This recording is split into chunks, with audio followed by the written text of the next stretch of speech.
gone over here to Bangalore Toastmasters Club, where we are celebrating our 79th Independence Day. Before we begin, I'll tell you 3 basic rules which all of you all have to follow. First, I request all of you all to take out your mobile phones and put them on silent, please, and give me a thumbs up when you're all done. Second is please refrain from moving during the meeting, and please do it only when you hear a round of applause.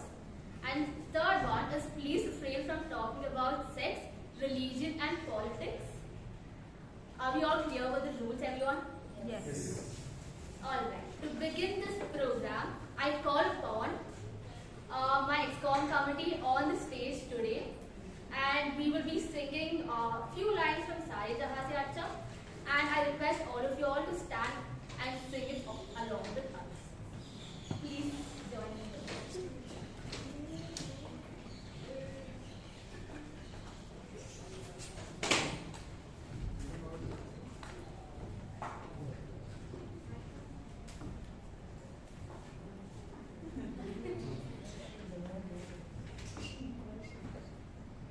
And we request Sheeb also to come and sing it along with us over here. Because everybody sings. Immediate past president. IBP. I hope I will release.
Ladies and gentlemen, we are witnessing that change in that person.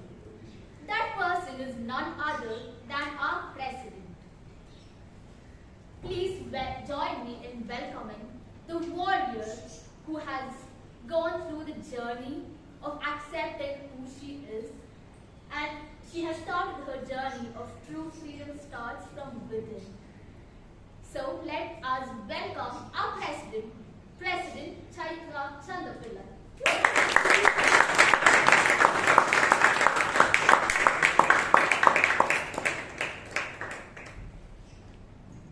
Thank you, Toastmaster Bhavana. Good evening, fellow Toastmasters and guests. Good evening. Welcome to our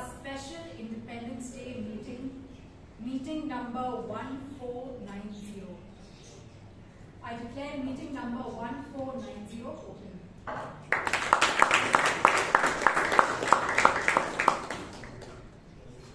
I see quite a few guests here today. May I request the guests to please stand up? Thank you. Members, how do we welcome our guests?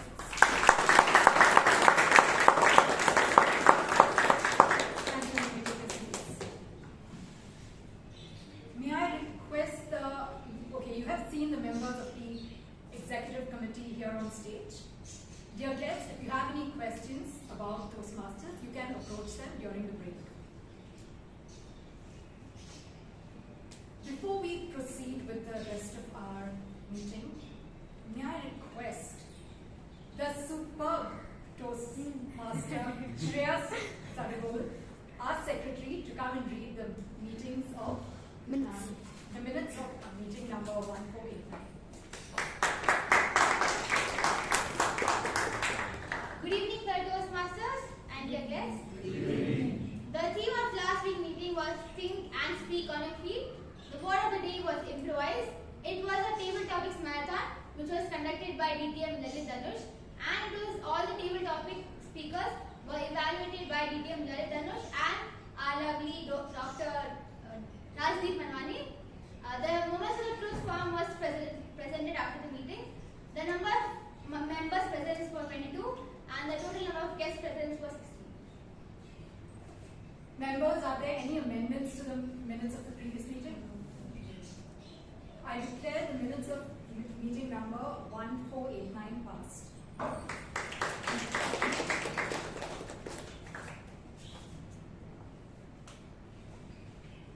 Durgabai Deshmukh was an extraordinary person. She was politically aware right from her childhood, and she participated in India's freedom struggle. She considered herself a satyagrahi, and she was inspired by Mahatma Gandhi's example. So she took part, she started organizing fellow women satyagrahis. She helped during India's salt satyagraha and civil disobedience movement. And in fact, she was imprisoned thrice by the British during her early 20s. After she was released from prison, she decided to study further, and she obtained her law degree and became an advocate. This is when she realized that if India is to gain freedom, we needed to look beyond just liberation from the British. We needed to look at liberation from the societal perspective. And so she began working for social upliftment. She focused her efforts on the upliftment of women, and she began campaigning for different causes. She began working against child marriage. She advocated for widow remarriage, and she also looked at working for women's rights in India. In 1937, she founded the Andhra Mahila Sabha, which worked as a social service organization.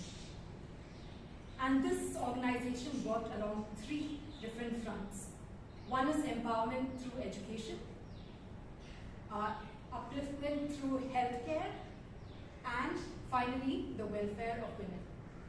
And so she worked with colleges, hospitals, and also vocational training institutes. Finally, she decided that she needed to move past and look at upliftment at the institutional level. She was one of the few women who participated, who was a part of the Constituent Assembly, and we have seen the mark she has left through India's constitution. And her story did not end there. She became a member of parliament, and she began pushing for women's rights through India's court system where she helped push for family courts. And she was finally awarded the Padma Vibhushan as a recognition of the work she had done. Friends, when we think about freedom, we look at freedom from the British. But Durgabai Deshmukh looked beyond that. She recognized that true liberation needs to start from within India. It's not just about pushing out an external force like colonialism. It's about transforming our society so that all citizens are truly free and liberated. Now, to take today's meeting forward, we have someone who really enjoyed the Independence Day program at her school. And do you know why? It's because snacks is one important thing. But it's also because for 3 consecutive years, she was chosen to represent Bharat Mata at her Independence Day program. She is a familiar face at Bangalore Toastmasters Club. She joined as a speech crafter initially, and she has grown, and she is one of the rising superstars of BTMC. A chartered accountant by profession, she is working in the as a personal finance professional, and now she wants to help her clients gain freedom through personal finance. Friends, please put together your hands to welcome onto the stage our Toastmaster of the day, Toastmaster Shivangi Bhatt.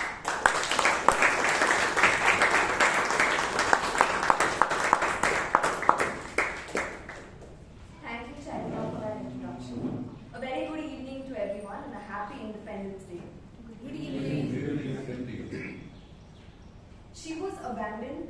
She was denied a second chance.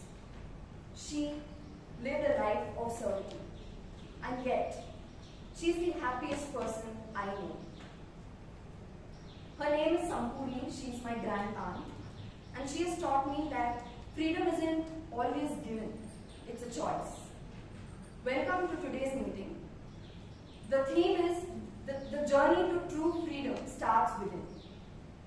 And it's her story with which we shall begin. Now, we kids call her Sampurni Masi. Masi is the Hindi term used to refer to a mother's sister, but she's my grandmother's sister. Now, all the other adults at home refer to her as Masi, so we all followed suit. Sampurni Masi. She isn't a freedom fighter, she isn't a celebrity, she isn't famous, she didn't do anything great, not many people knew her. Yet, she lived a life quietly defying expectations. And it's her story that I want to tell you to attach with the theme. At the age of 18, she was married, like all the women in that era. And barely within a week of her wedding, her husband left her. No explanation. Society in that era didn't offer second chances, especially to women. So she was immediately branded, not eligible for another marriage, no children, no husband, basically no future. But Masi did not rage, neither did she succumb. She moved in with her sister, my grandmother, and she became a silent part of our family. She helped raise my father and his siblings, 4 children who weren't hers. In fact, when we look at old photographs, she's present in almost all of the childhood photographs, like a permanent presence. Afterwards, when my aunt founded her business and she didn't have anybody to take care of her 2 daughters, Masi stepped in again. As far as I know, she cooked, cleaned, comforted, and cared all her life. This is all she has done for 40 whole years. 40. When she turned 60 a couple of years back in 2019, my grandparents made a very thoughtful and wise decision to help her move into a home for the elderly in Chennai called Anandam, which which has a very humble and homely atmosphere and genuine care, love and support by the founder and her team. Most people would have expected sadness, loneliness, maybe even bouts of bitterness from her, but she bloomed. She takes part in all the functions in that elderly home. She volunteers in the chores as per the timetable. She takes part in dance performances in their annual ceremonies. In fact, she's even accompanied the founder to award functions. What more? As a child growing up, I have so many vivid memories of her feeding me and my sister. Always a ready playmate. Literally giggling with us like a little girl. As I grew up to be a teenager, I was very curious to have a little peek into her mind. How does she keep doing this? How is she so happy serving? If anybody asks me even for a glass from the kitchen, I sulk and go in there. But she does it with just a smile. She doesn't feel like it's a chore. Doesn't she have any desires? Doesn't she feel guilt? Are all these emotions unknown to her? As an adult, as a woman today, I understand her much better. What is her secret? The truth is, just like all of us, she feels everything. The insecurities, the pain, the heartbreak. But she is gifted with a kind of innocence and naivete. Very, very rarely found. Which society brands as being stupid, as being dumb, as being one with low IQ. Honestly, that is what has subconsciously allowed her to live her life. She chose to laugh, she chose to smile, she chose to live and let live. She chose to be herself, she chose to be free. Have you ever felt even a hint of jealousy maybe when some of your friends had a successful event? Or disappointed that someone didn't invite you to a party or a function? Or maybe some rage or dejection when someone didn't say hi to you even though they saw you? We, the so-called free ones, with our careers, our families, money, the experiences of travel, luxury, leisure, entertainment, we end up being prisoners of our own negative thoughts and emotions. I have always referred to these negative thoughts as dog bites. You see, if a dog bites, dogs are very sweet animals, but if they end up biting you, if one ends up biting you, obviously you're going to shout out in pain, cry out in pain, maybe shoo away the animal, call for help. Or that's the natural reaction. Feeling, processing, expressing pain in all its varied forms, physical and emotional, is what makes us human. But if I ask you a question, will you allow that dog of your own free will to bite you again and again and again and again and again and again and again till you die? No.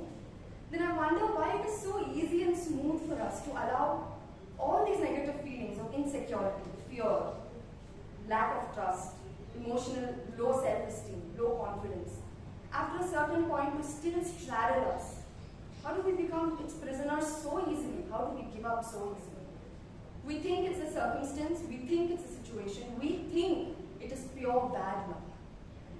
But remember, every feeling originates from a source. We are that source. Our mind is that source. And freedom, that feeling also begins right from there. Sampuni Masi was blessed that she did not have to take conscious effort to be happy. But if having low IQ means that you can simply be happy, I wonder what all of us with so much of intellect, intelligence, philosophical ingenuity are doing in life. I would rather have low IQ and be happy. In 1924, Ralph C. Smedley asked a very valid question. He asked, where is the possibility? What if there was a space where people could overcome their fear and speak confidently?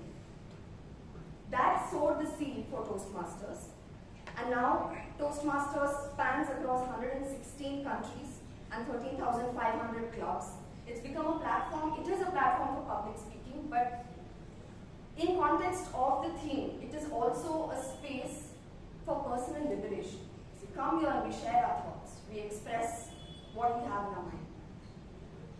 Our Bangalore Toastmasters Club has always been a beacon of freedom of speech and freedom from the fear of speech. And I know that it will continue to do so.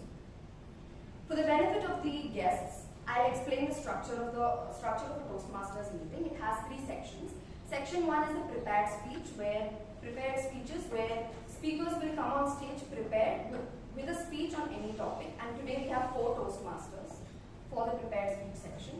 Section 2 is the table topics, where the table topics master will call on stage at random members and give them a topic on which they have to speak impromptu.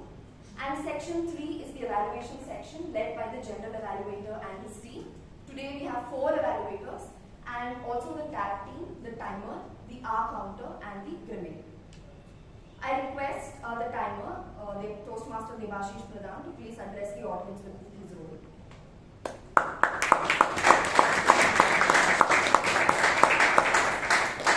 Good evening, everyone. Just imagine today you will be riding on the roads of the Bangalore, and I'll be your traffic police. So, in case I show you green means you can proceed ahead. If I say yellow means just cautious. If you are approaching to the end, if it's red, then just stop. You reach to the end. So, as you are told, there are 3 different type of speeches. For the prepared speeches, the time limit is 5 to 7 minutes. At 5 minutes, I'll show the green card. At 6 minutes, I'll show the yellow card, and at 7 minutes, I'll show the red card.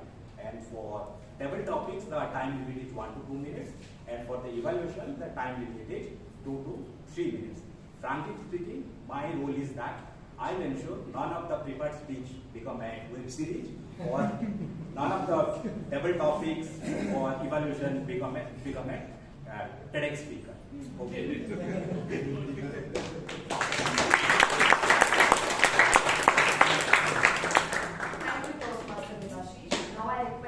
The hour counter, Toastmaster Alagammai, to address the audience with her role.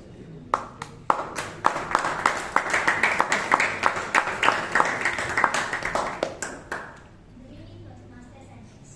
Good evening. As an hour counter, I will carefully listen to the open passes and catch words like you know, but, and repeated words and passes. And I will report this in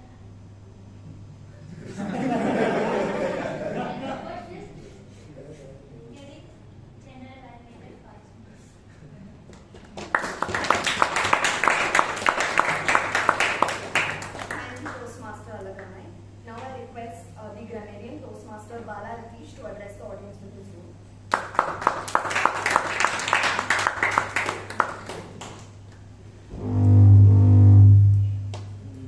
Good evening, fellow Toastmasters and guests. Happy Independence Day. As a grammarian, my role is to help us enrich our vocabulary and use of language effectively. Today's word of the day is latitude. L-A-T-L-T-U-D-E. It's a noun with 2 meanings.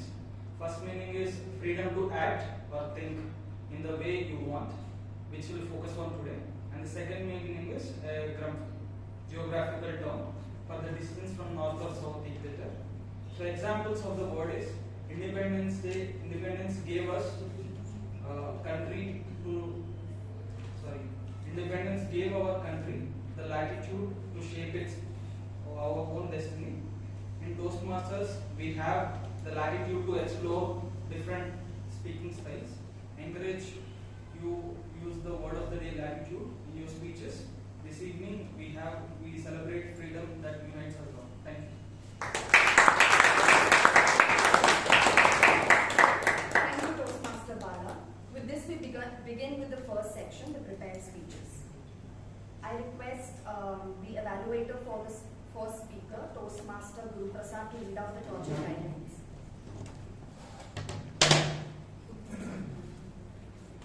Thank you. Good evening, friends. Good evening.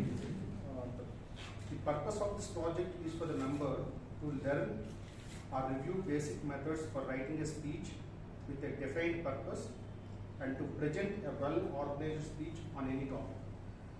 Timer, please note, the speech is for 5 to 7 minutes. Thank you, Toastmaster. Our first speaker believes that freedom lies in intimacy. When I asked him, is there any kind of freedom that you had before and now you miss? He says there are 2 kinds of freedom. Number 1 is the freedom of spontaneity that bachelor life gave. although he didn't tell me what exactly was so liberating about it. And the second freedom being the luxury of having a lot of time to spend with parents and friends. A freedom that we take for granted till life gets busy. So, let us welcome the first speaker with his speech titled Two Encounters, Toastmaster Imtiaz Basha.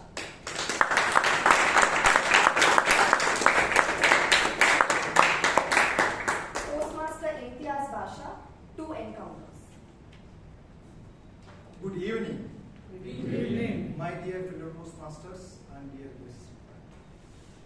In the year 2017, I had a golden opportunity to travel Germany from office for a couple of weeks.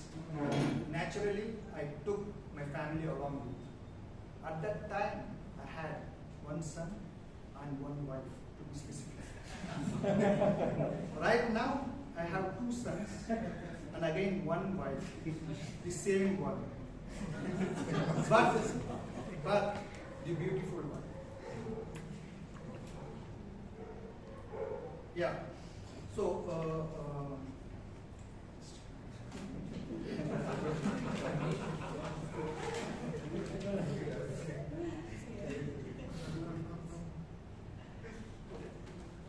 on Friday evening in Germany, I was returning to my service apartment from office after finishing all my work. I said to my wife, let's pack your things. We are going outside. And she asked, where?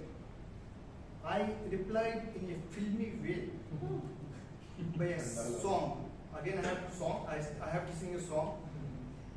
Aji aisa mauka fir kahan milega, hamare jaisa dil kahan milega, आओ तुमको दिखलाता हूँ Paris की एक रंगीन शाम. देखो देखो देखो देखो देखो.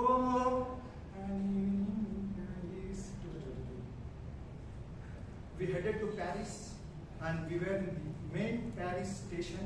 From there we took metro. We were traveling in metro. The metro stopped. Guess from the guests? Any guess? No, it was the last station.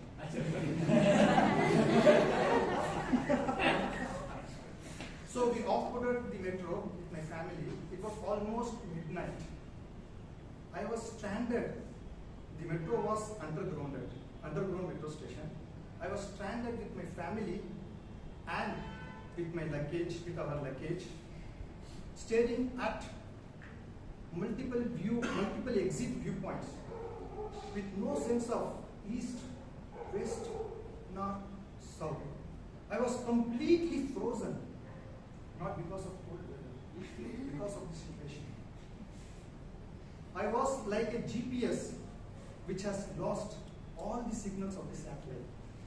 Even though the hotel was very nearby, maybe a few hundred meters away from the metro station. But then later, suddenly an Indian woman approached, by looking me in a confused state. I can't tell you how happy I was by hearing an Indian familiar language. She spoke to me in Hindi. Do you need help? I said, of course, this is the need of the hour I'm looking for. I showed the hotel and the address to her. By looking at the hotel and the address, she said, it's very far. Come with me, I will take you in taxi. Immediately my mind imagined the worst thing. What if it's a trap? I had few hundred euros in my wallet, thousands of worries in my head. I politely declined her offer. Then I started by walking. And I started by walking with a leap of hope in the direction where my faint memory could offer. And you know, the streets were so silent. It was not the Paris, what you think, not the romantic one. And it was a mysterious movie Paris. And I was not losing any hope. I had always the feeling there is always a light at the end of tunnel. We were walking into the dark tunnel. I mean the street of Paris, I saw the light of hope, and it was not the normal light. It was glowing LED light. Any guesses? It was the name board of the hotel. Finally, without any more hassle, I checked into the hotel. And the very next morning, again I am struggling in the same metro station. You know why? I couldn't take the tickets from an automatic ticket vending machine. Again an Indian woman stepped into, big smile. This time I didn't smile. You know why? Yes.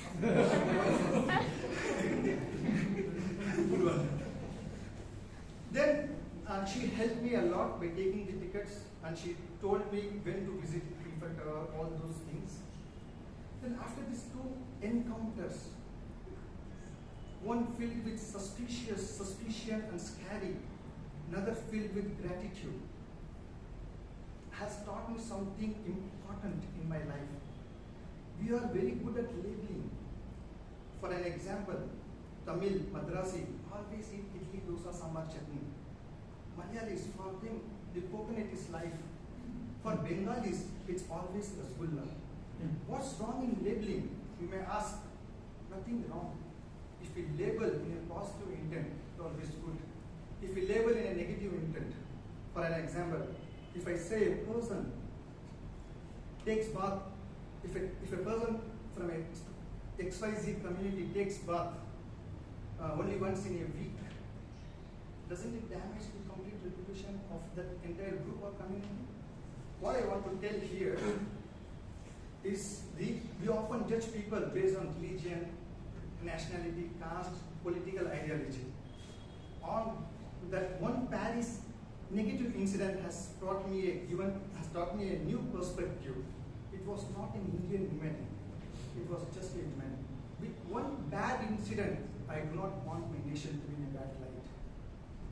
What I want to conclude here, the true freedom begins when we give ourselves the latitude to think beyond the labels.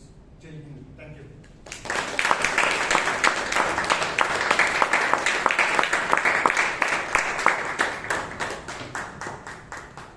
Thank you, Toastmaster Imtiaz.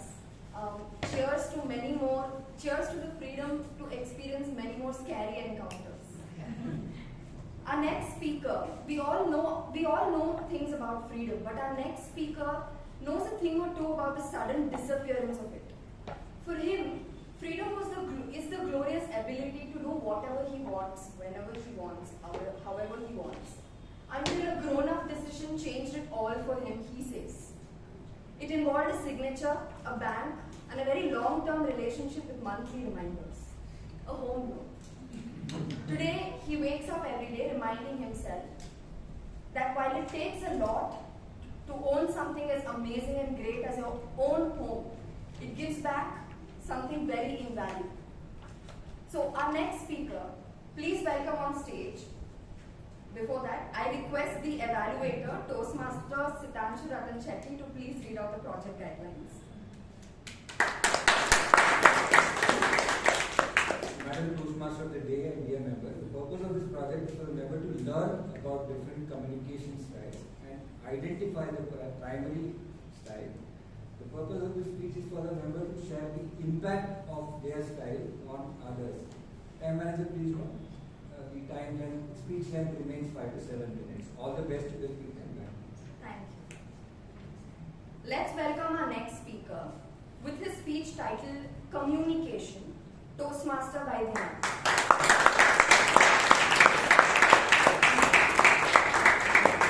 Toastmaster Vaidyanathan, Communication. I work for an organization which is not into a me-too application. So we work on some niche applications in the cleaning and hygiene space. But few years back, there was a blip because fish rots from the head and we had a managing director those times. And he decided to diversify our business to me-too applications as well. So he ventured into many, and one such application was called as the Flush Me Not. In typical layman's language, it is called as the waterless urinal, which we all see in airports. So what we see is the air urinal uses a lot of water, but instead of using water, you use a urinal pad, which you would have seen in the airports. And there is a chemical which gets sprayed onto the urinal once in 3-4 hours. But he was pushing us so hard to get this implemented across all the facilities in the country. And it is a Me Too product, and that we are not very comfortable, but the order is from the managing director, we need to. And during my regular trip to Gurgaon, so I happened to meet a facility management company. So I opened the laptop and I started presenting in Toastmaster style. So I said, this is the advantages of Flush Me Not, and these are the features, these are the benefits, these are the advantages, the typical sales talk. And then I finally said that, why can't you start using one here? Like a typical Toastmaster, I ended up with a quote, charity begins at home. You need to start it here before you want to replicate this in other sites. But there was complete silence. And I was not very clear on why he was silent, just because I was talking for close to 30-40 minutes. And it's an excellent presentation. Even I felt very happy with the way in which I presented. But silence from the other end. And before we wrap up the discussions, I shut my laptop and then we were about to begin. Then I wanted to go to the toilet. Then I was looking for the restroom, but I couldn't find one. Then I went to the person with whom I was talking. I asked, may I use your restroom? He very politely said, "Idha to nahi hai sir, hum bahar hi kar dete." I presented on an application which was about not using water on urinal. But the urinal in itself wasn't there. So what kind of a communication is this? In my word, it is useless communication. Yeah? Let us keep the story aside, the real incident aside. Let us come to Toastmasters. In Toastmasters, there are 4 different levels of communication, or 4 different styles of communication, in fact. The first one is called as a direct communication. So as the name suggests, you will be direct in your approach. That means you don't go north, go south, but you will be straight to the point. Immediately after the meeting in Delhi got over, I called the regional sales manager. I said, why did you set the meeting here? I think we need to be mindful of the people with whom we connect when we speak about such important applications. So this is an example of direct communication, because I didn't get on to circuitous part to convey the message. I called my regional manager and I said, be mindful of the people with whom you want to set the meetings. So this is direct communication. And the second one is called as the analytical type of communication. When I was presenting to the customer or the prospective customer, I said a typical urinal use close to 2.5 liters of water after every use. And assume that 100 people or 150 people use, multiply it by 2.5 liters, you get the quantum of water. Suppose if you have 100 urinals, that's the quantum of water that you save. And that will help in water savings. So everything revolved around being logical, being rational, and then trying to tell him that this is the quantum that you will save, because there is some numbers which is associated. 2.5 liters per urinal per use, multiplied by the number. So this is called analytical type of communication. And the third one is called initiating time. Typically, any salesperson will know that you don't walk into a meeting and start speaking about the product that you have or the applications that you have. You need to break the ice. So you ask about the microeconomy, you speak about environment, you speak about the traffic, you speak about many things before you really get onto the topic. So here what happens, you initiate a discussion so that the further discussion can flow easily. So here in this particular case, when I was with my customer, I spoke about Delhi Metro.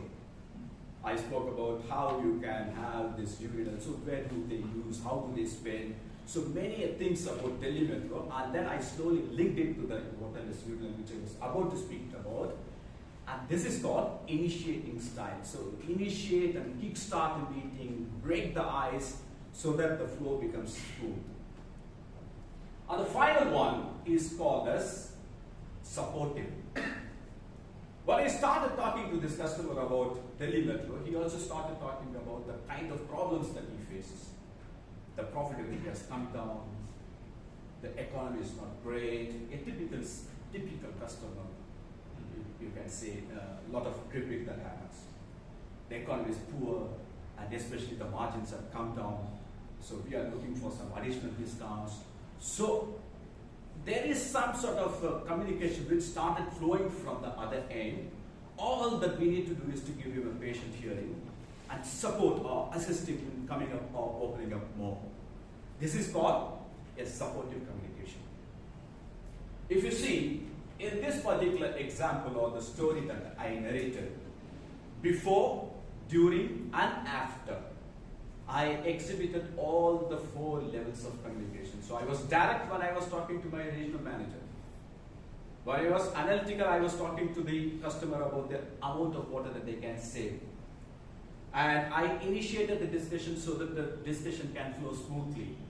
And then finally, I also supported in the customer talking more about what the problems that they face. So 4 levels of communication happen in a space of 45 minutes. So is it something which is only for me?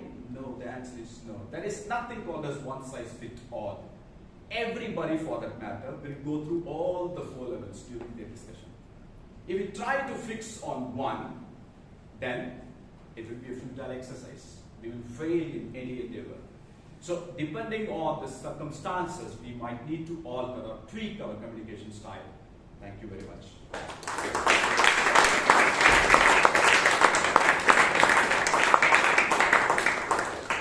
Thank you, Toastmaster Vaidyanathan.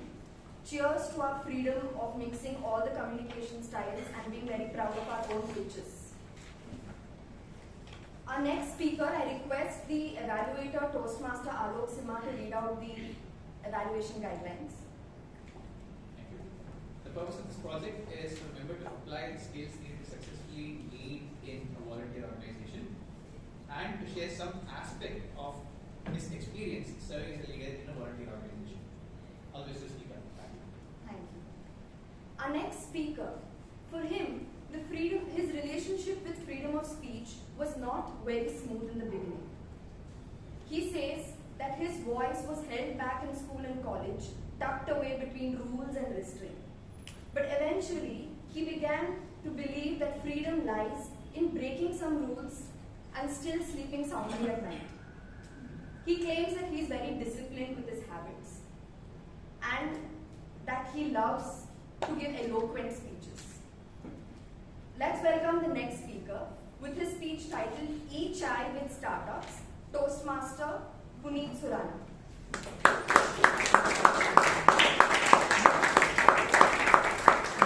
Toastmaster Puneeth Suraana, E-Chai with Startups. Bangalore is the startup capital of India. Good evening, fellow Toastmasters and guests. Good evening. Wishing you all a very happy Independence Day. 3 years ago, you would find me at every startup event. Even if I wasn't invited, even if it wasn't relevant, I would still be attending all startup events possible. After attending hundreds of events in a single calendar year, I sort of got tucked to this one event that happened every Saturday morning in the startup capital of the startup capital of Bangalore, which is Koramangala. On the 5th floor of a building called Draper Startup House, every Saturday, around 70 to 80 founders would gather together and discuss about startups, different aspects of startups. And I would invariably be part of it because I was attending everything, everywhere, all the time. I was drawn to it because it had a consistent rhythm to it.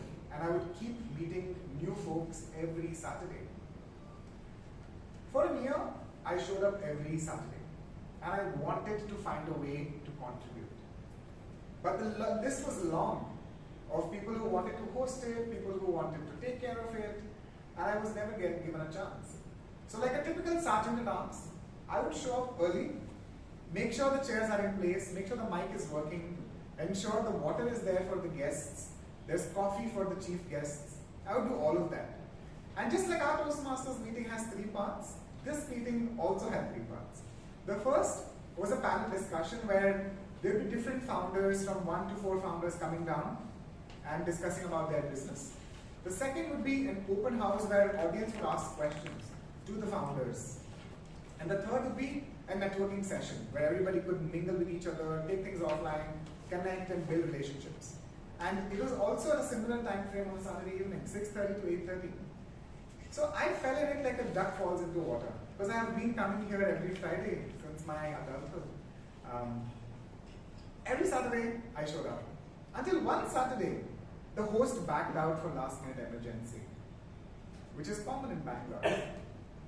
And the founder of the meetup, which is organized by this company called eChai.ventures, it's like a social community of founders across the world, and they do meetups like this across 30 to 40 cities every week. He called me up in a panic saying, Puneeth, can you take it up? I was like, yeah, I can take it up. And I somehow ran through the meeting because I'd been attending for a year. I knew the questions, I knew what to ask. And it hit a chord with me and the founder of the eChai, Jatin.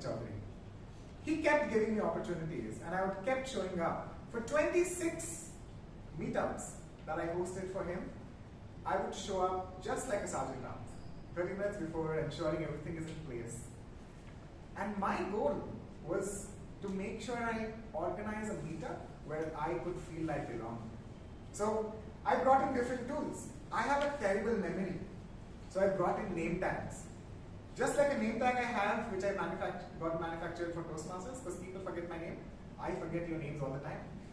And so I got name tags, and everyone would wear name tags at the meetup.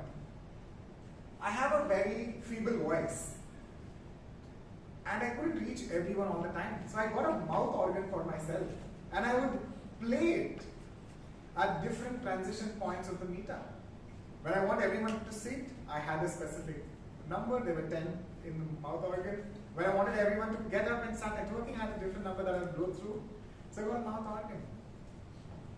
I was always nervous to ask silly questions in an audience, and I would hold myself back.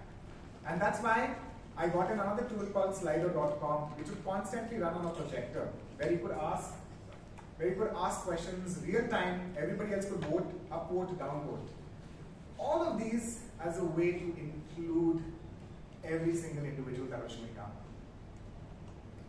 Through the 26 meetups, I realized that the hall would get packed by 6:15. If you showed up at 6:16, you would have just enough space to stand by the elevator. And that was terrific reinforcement for me that whatever initiatives I'm taking as a host of this meetup is connecting. Even now, while I was preparing for the speech, I went back, and the meetup still happened at the same venue. I went back and just to see what's the vibe like. And there were different audience members that came up to me and said, we missed the time when you were hosting. That showed that when I was showing up, there was value being generated. For all of you listening to this speech right now, I feel we do not need to wait until our 40s or 50s to start serving. What I did was just showing up and serving. And that is something that all of us can do in our own little ways. Today we celebrate our Independence Day. There's no point of this independence. Like Brian, Vishal and I were discussing outside, we just celebrated for a single day and that's about it. But if we as Indians show up and serve, while we are the youngest generation across the world right now, we will totally be a global part. And it could be as simple as showing up and running for the mic when the Q&A is going on, like I did.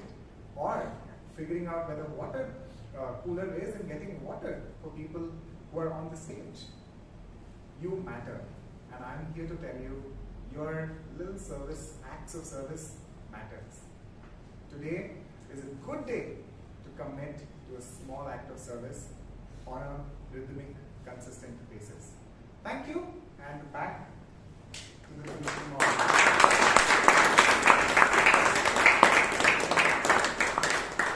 Thank you, Toastmaster Puneeth. Cheers to the freedom of being able to bring a unique perspective every time we take the stage. We move on to the fourth speech. I request the evaluator, DTM Vijayan, to read out the project guidelines. Mr. Madam Toastmaster, fellow Toastmasters and guests, the project is Connect with Storytelling. The purpose of this project is, remember, to practice using a story within a speech or giving a speech that is a story. The speech length is 5 to 7 minutes. Back to the table. Thank you, DTM Vijayan. Our next speaker is somebody who has realized that freedom comes to him now with an accessory. His favorite hobby, passion of reading, now requires a pair of glasses, which he admits he occasionally forgets. When I heard this, I thought, now that is a very unique excuse for not reading. He believes that he sees freedom in the ability to express, explore, and evolve, and he wishes so badly that he could go back to the freedom of his youth and make the mistakes that he hesitated from and learn better from them. With the speech title, Speak Up, please welcome speaker number 4, Toastmaster Sheeb Kumar.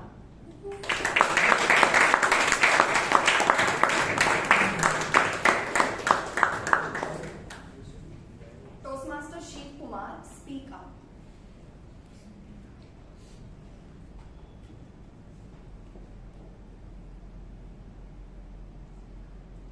My mother gave birth to me not at the hospital, but at my grandma's house.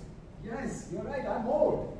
I'm older than Swiggy and Zomato in home delivery.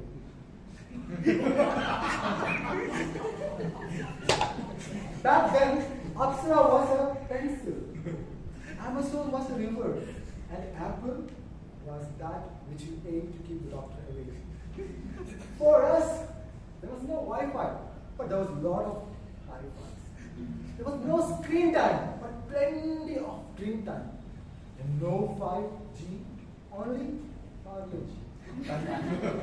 I was 9. At 9, you are too old to cry and too young to swear. On a lazy Sunday afternoon, I was chilling with my Chandamama, Toastmaster brand. Chandamama is a storybook. Sheeb, get ready. We need to go somewhere. That was Mom. Her voice firm and final. I wanted to ask, Mom, where are we going? When will we come back? No. Back then, moms don't explain. They announce. Like the radio. And you just listen. If not, your bones becomes noodles. I just down. I stepped down. And Mom locked the door behind us. And back then, every destination is either nearby or a short walk. Even if it's hot and heat that can cook chapati on your forehead. We walked 20 minutes and we reached a house. A crowd gathered outside. Marriage? But no decoration. No music. Just silence. Heavy silence. Mom went inside the house. I sat outside on a big plastic chair. I saw a boy sitting across me. He smiled at me, showing his broken teeth. I smiled back. His mom must have gone inside too. Time passed. It was so boring. Grand, I thought. I should have brought my Chanda Mama. Then I tried to look at the boy, the broken teeth. He's not there. He's gone. Time passed. I could not take this loneliness anymore. I stepped inside the house. The living room crowded with women. But I spotted my mom, but she is staring at the floor. A boy lying on the floor, wrapped in white clothes. He's dead. I look back. It's him. The broken teeth. But how? I saw him. He smiled at me. And he is dead. No. He had been dead all this time. The floor is tilting. The walls are closing in. And I can't take myself anymore. And that's when Mom held my hand. We went home. That's the day I left something behind. My innocence. The broken teeth followed me. In the dark, in the day, in my dreams. No latitude. If my dad left me alone inside the house, I followed him room to room. I moved my study table to the kitchen. I closed all the windows. Through the open window, I could see him, the broken teeth, watching me. Always. I didn't tell anybody. I didn't even tell my mom. The greatest agony is the untold story you keep inside you. I suffered. I suffered quietly. Time passed. The boy became 19, now first semester engineering student. But the fear, unchanged, unspoken, still hiding beneath my warm skin. The first vacation after first semester, I boarded the train home. The smell of hot samosa, the chai, and the sound of shouting vendors, and the luggage everywhere. I found my window seat, and I was looking outside, the world drifting into motion. That's when I looked opposite. The broken teeth sitting opposite to me, the ghost. My brain faded. My heart is stopping. But this time, the ghost spoke. I pinched myself. It's hurting. It's real. And he extended his hand and said, Sheeb, rubber technology, right? I'm Anish. Even my hands were shaking before the handshake. We got into chat. That's what Anish told me. He had a twin brother called Dinesh, who died 10 years ago. I felt a tingling sensation, something flying out of my body. Not my common sense. That left long ago. But someone lifting something from my chest, and I feel free. And just like that, it's gone, the fear. All these days, I thought a ghost was haunting me. I was living under its shadow. But it was not real. It was just fear. The broken teeth. Fear, false evidence appearing real. What if I had spoken to my mom that day? What if I had told someone else what I was feeling? They would have cleared my suffering, and I could have saved my 10 long years of suffering. Don't let silence become your prison. Don't let your fear become your truth. Because the most haunting ghost is the one you create inside your mind. That's why Seneca once said, we humans suffer more in imagination than in reality. Most of the time, the key to freedom is not found in escaping. It is found in expressing. So speak up, because even if your voice shatters, speak up. Because it's not easy, but it's necessary. Speak up, because your voice matters more than your fear. Thank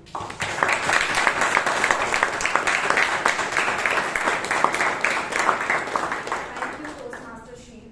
Your speech always reminds me of the freedom we have to laugh heartily. A big round of applause for all the 4 speakers.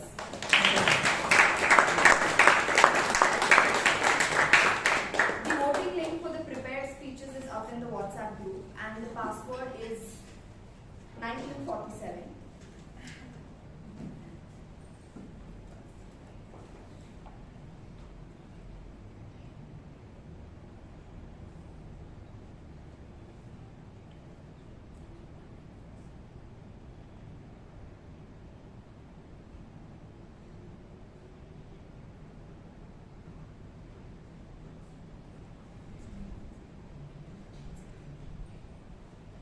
With that, let's have a short networking break. Network, gossip, and let's meet back in 5 minutes.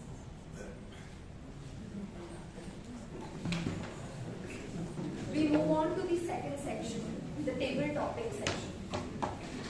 Our table topics master has experienced a kind of freedom that most of us dream of. Living a life in the hills, amidst nature, the serenity, the quiet.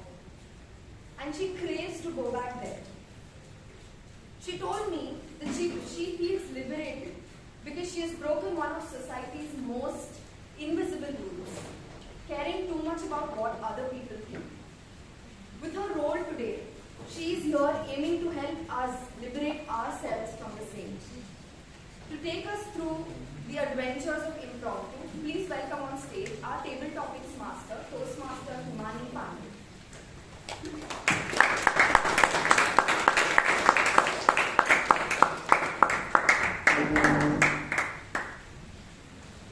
Good evening, fellow Toastmasters and guests. Good evening.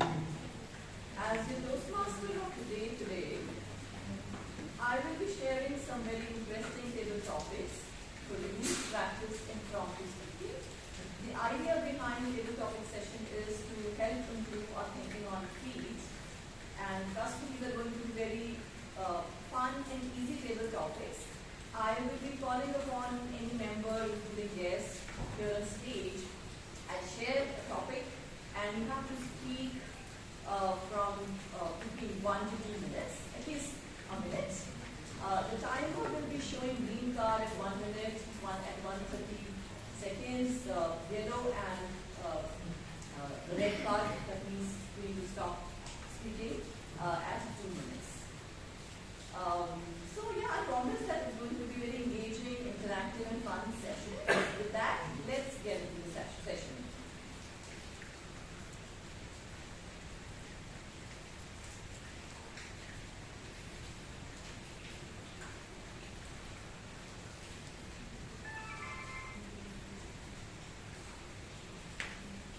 My proudest Indian moments, Toastmaster Richard.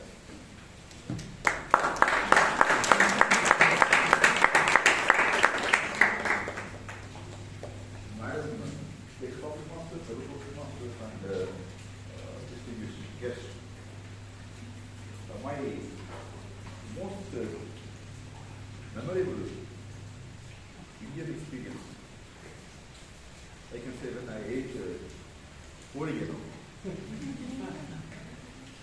In India, I always appreciated the variety of cuisines which are available.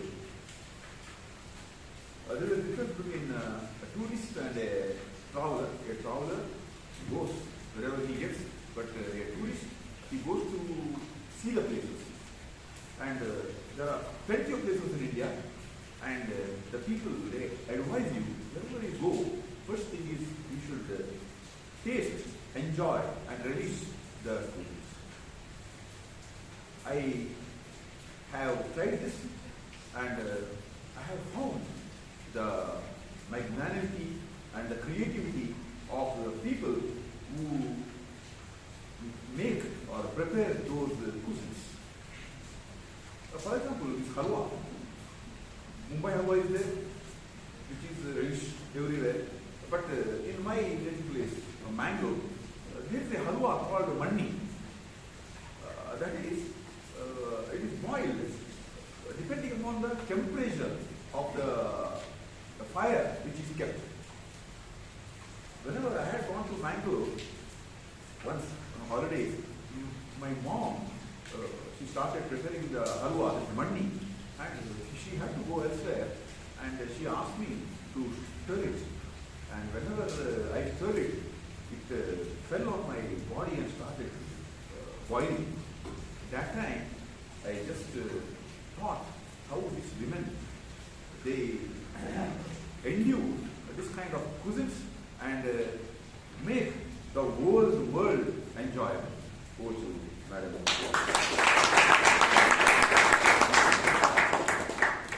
Toastmaster Richard, that was a delicious speech. Next topic, an actor that represents freedom. an actor that represents freedom, Toastmaster Vivek.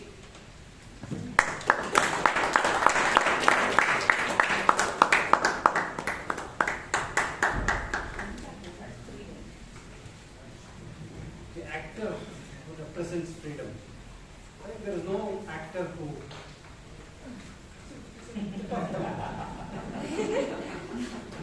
oh, let me think, the older ones here would know. There is two actors who represented freedom for me. One was Sridhar and another one was Suresh Eblikar. I'm sure Richard sir, etc. will know about this. Sridhar, there is a very good song in Kannada saying Hindustanu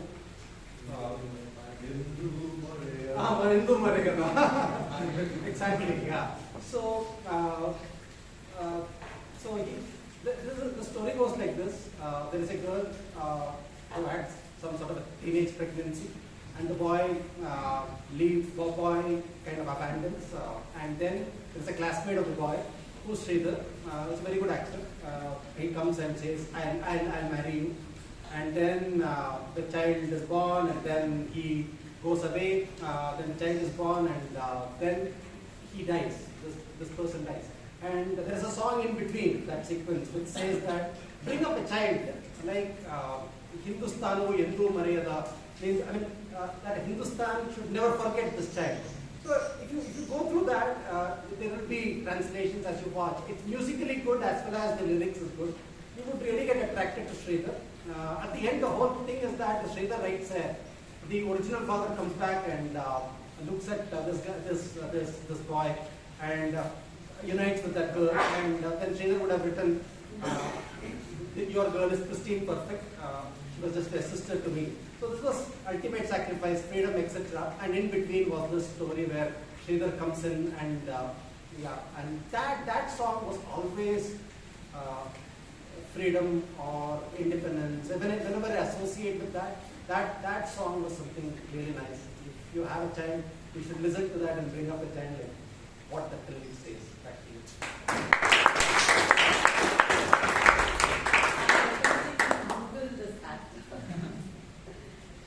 Favorite patriotic song, Toastmaster Sonal.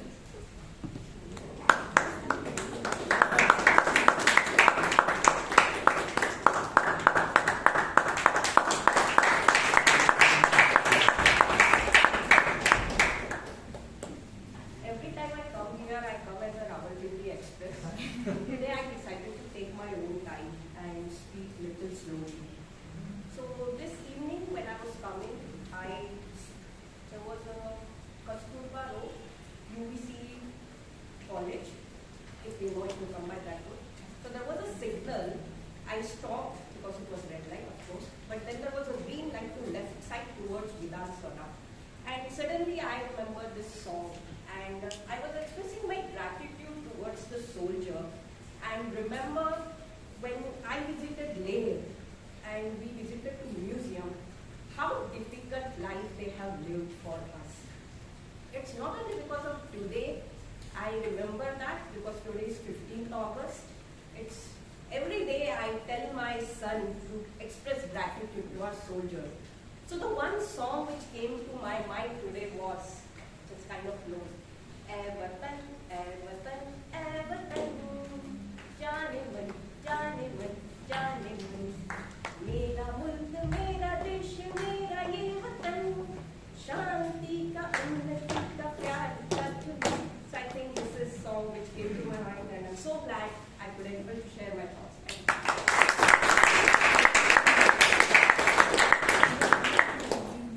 Thanks, Sonal, for entertaining us with such lovely songs. If AI chatbot was PM, AI chatbot was PM, Toastmaster Murli.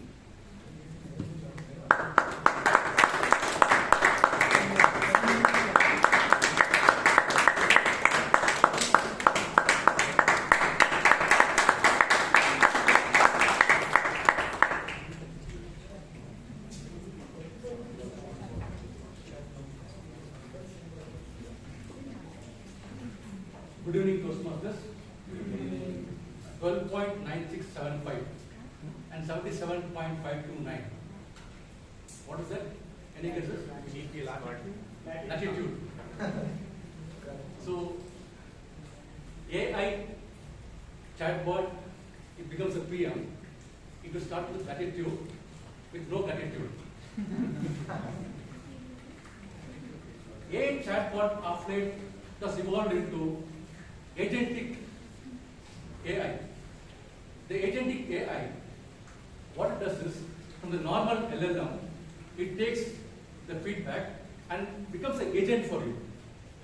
So imagine a PM becoming an AI agent. What will happen? There will be no empathy. There will be no GST. There will be no ethanol blended in petrol. Right? All these things which are really required for the environment will not be there. It will be just AI from the old database getting and giving some instructions. So, in the independence era, we need to be free from the AI itself. We need to be the more human. Over to you, Toastmaster.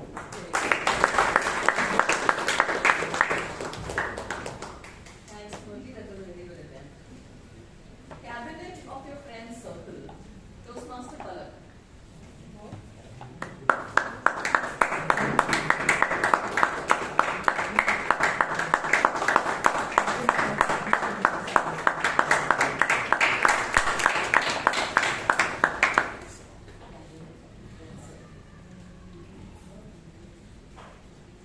Cabinet of your friends circle.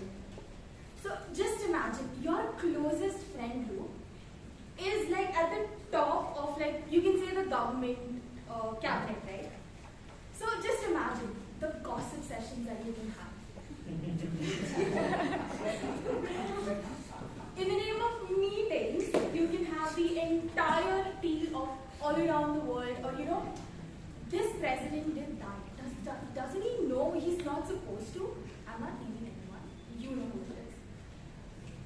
So, cabinet, one thing.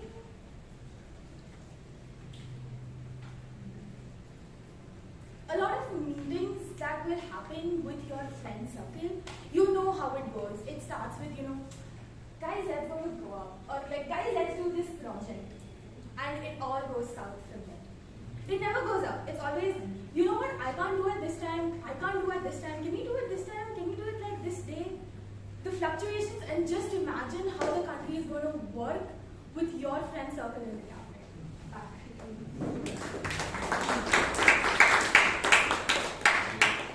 That was a very good, interesting analogy and story that you were able to share. Independence Day date idea. Toastmaster Mahaveer.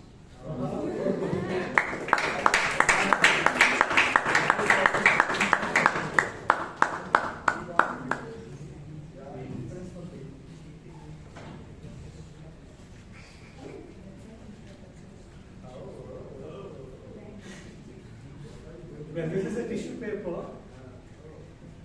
Probably I would have 3 color tissue paper and just make a rose. So that would be the talking. So date idea on Independence Day would be the stories that I heard just now. What was your patriotic song that you would listen to? What do you think about the soldiers that are helping our country? What if your friends are actually in the cabinet? What would you do? Would you gossip with them, or maybe have me as well with your friend in the cabinet? Well, it wouldn't be romantic because even if I would try to, it wouldn't. Puneeth, give me an idea. Where can I go for a date?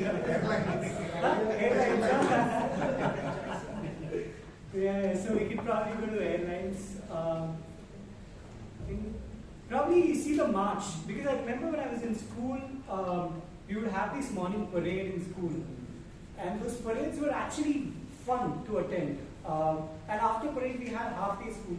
That's all. And you just go chill after the parade. So it was very interesting. So probably attend a parade with my babe and just reminisce our school days, how it was.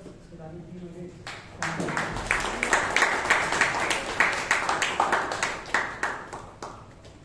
Next topic, love at Red Forts. Toastmaster Vishal.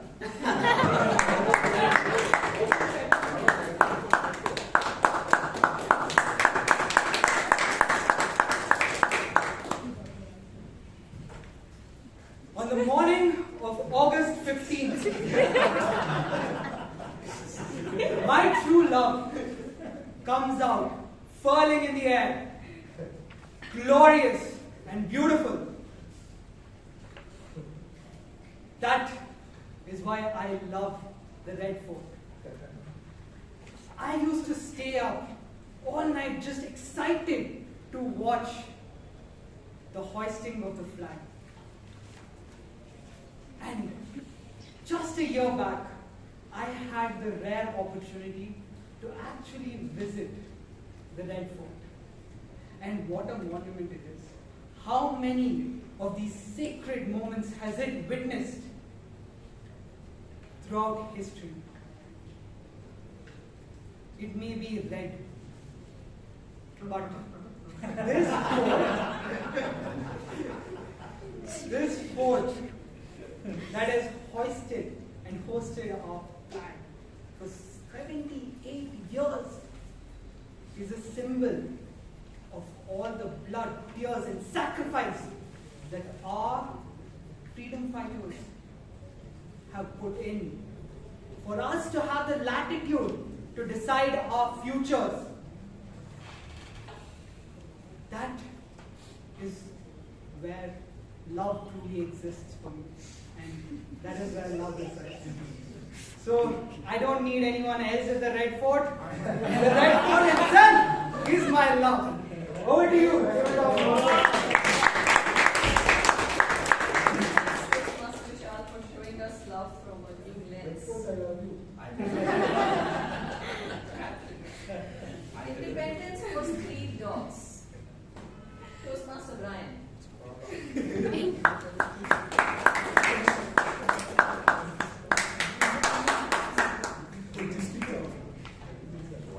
Independence for street dogs.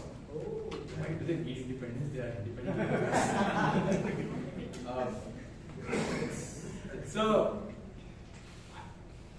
That's the pinnacle of what independence means. They are like North Korea in itself. No trade, self-reliant, all those things. You see a Rottweiler eating vegetarian food at a vegetarian family's house, but here the street dog. The other day when I was just walking through the road, I see it had biryani and it had left out the rice, it had only the chicken on it. What more do you want? Okay, but on the flip side, independence in itself for them as they are loitering around the streets isn't that good either. Meaning,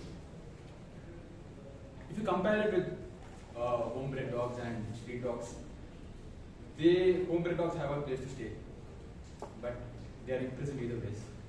But street dogs don't, and they're having fun all around the place. You really don't know how you can measure independence for street dogs. Independence as a term varies per person and per character. There's a poem by Maya Angelou, I Know Why the Caged Bird Sings. It's a perspective again. Looking from the outside, you realize that bird is caged. But for him, you realize that person gets fed and whatever, but on the inside, he looks at a person who's flying high. So freedom in itself, independence in itself varies. It's all about how you think, and it's all about, I think, how the street dog sees. I don't know if it wants Vijayan or a place to stay. That's a really good perspective on independence for street dogs. Chai versus filter coffee. Toastmaster Faisal. Toastmaster Faisal. Chai versus filter coffee.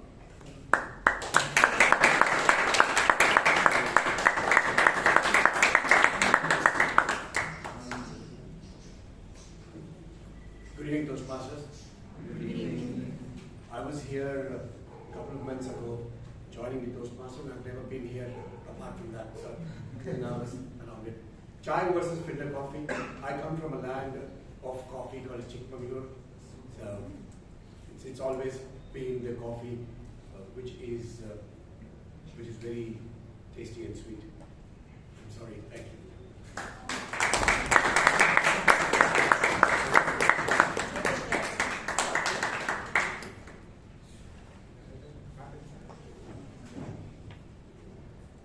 Favorite Independence Day memory, Toastmaster Rashi.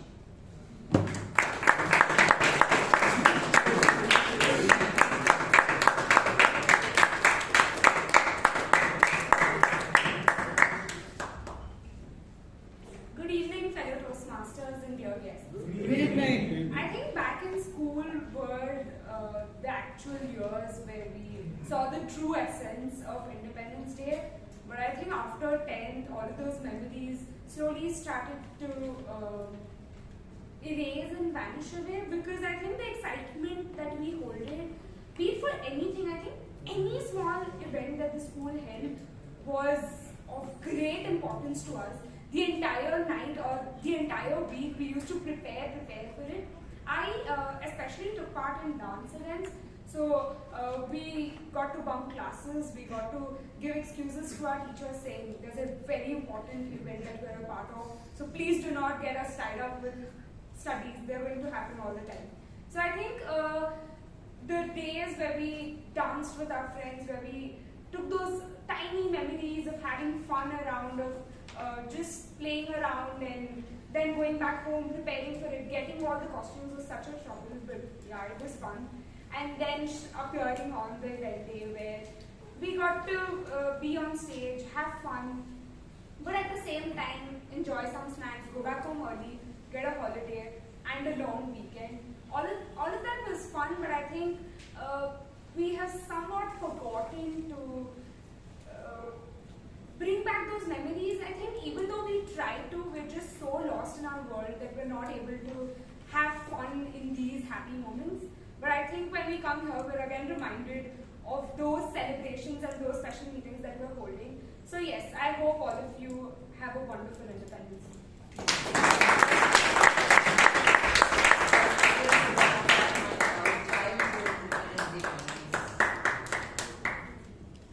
Rain as national holiday. Toastmaster Srinivas.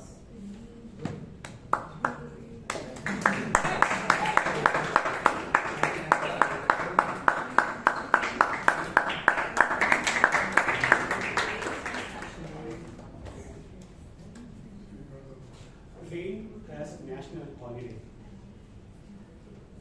People in summer will definitely think, let it rain. Let it rain. If you ask school students, even when I was studying my school days, when it is raining heavily outside, I feel, why didn't they give leave today?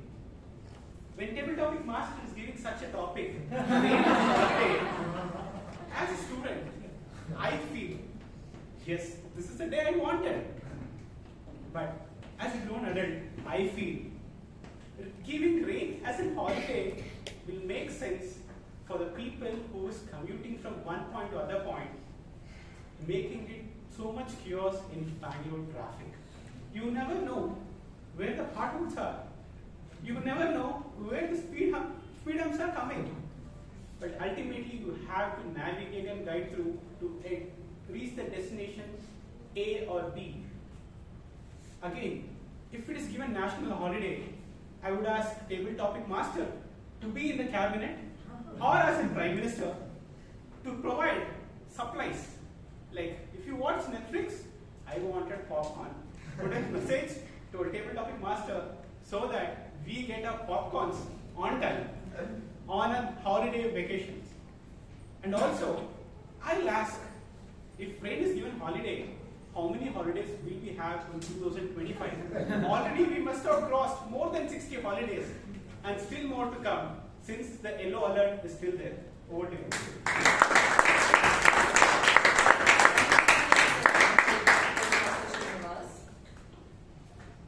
Sambar rice versus Rajma rice. Toastmaster Amrit.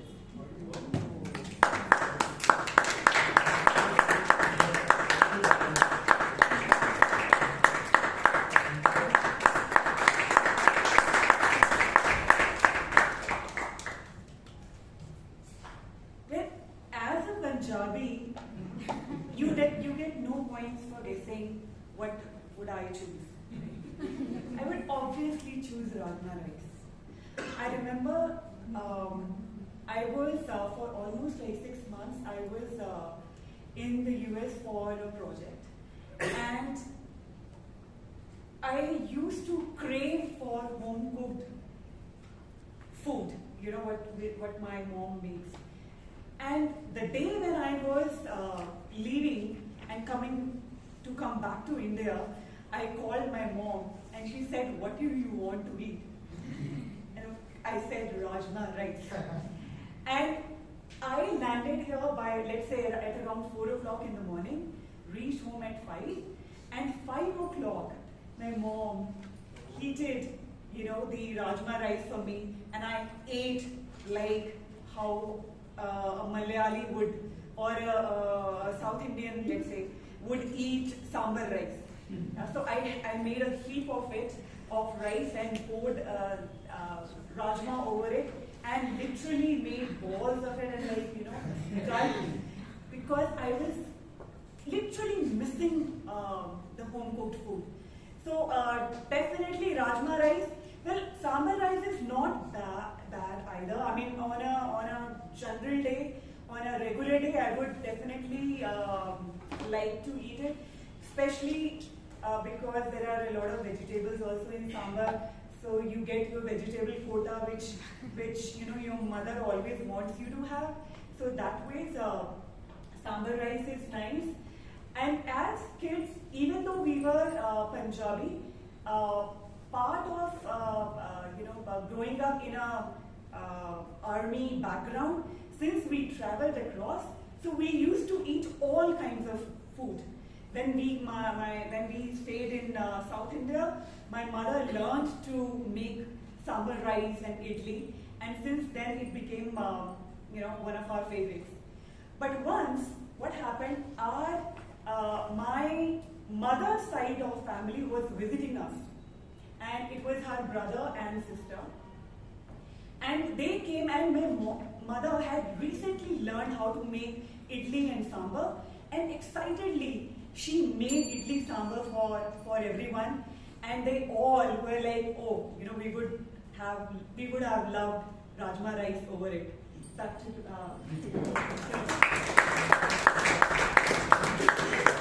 I'm sure many of us are hungry after this speech. Yeah. As free as a bird, Toastmaster Shreya.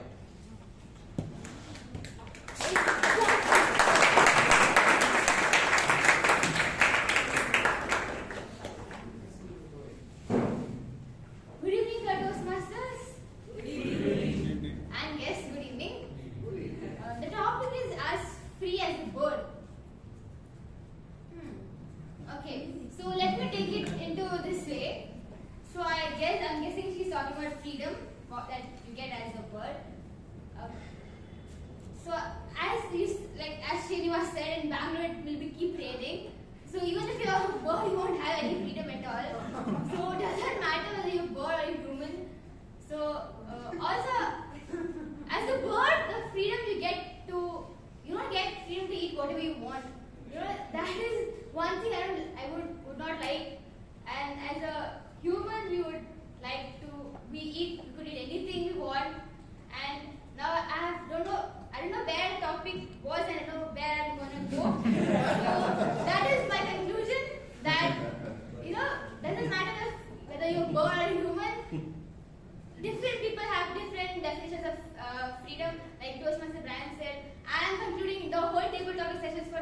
over to you.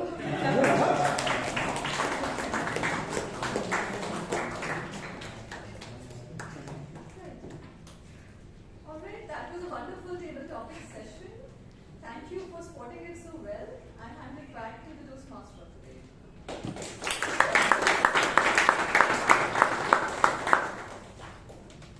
Thank you, Himani.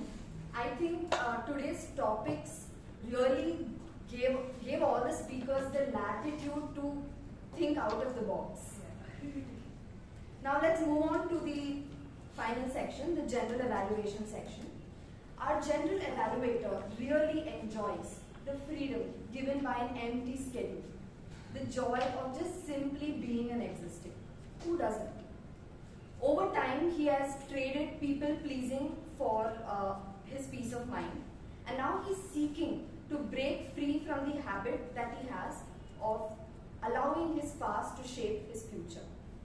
He brings the same maturity and clarity in his role today as he guides us through the evaluations. Please welcome on stage the General Evaluator, Toastmaster Alan Arhana.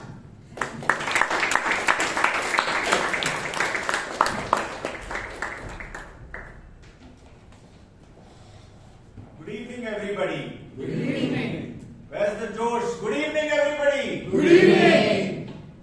Very wonderful to see, and wonderful to see that we all have great, wonderful, powerful voices, though it's raining outside and it feels very dull, but good to see the energy.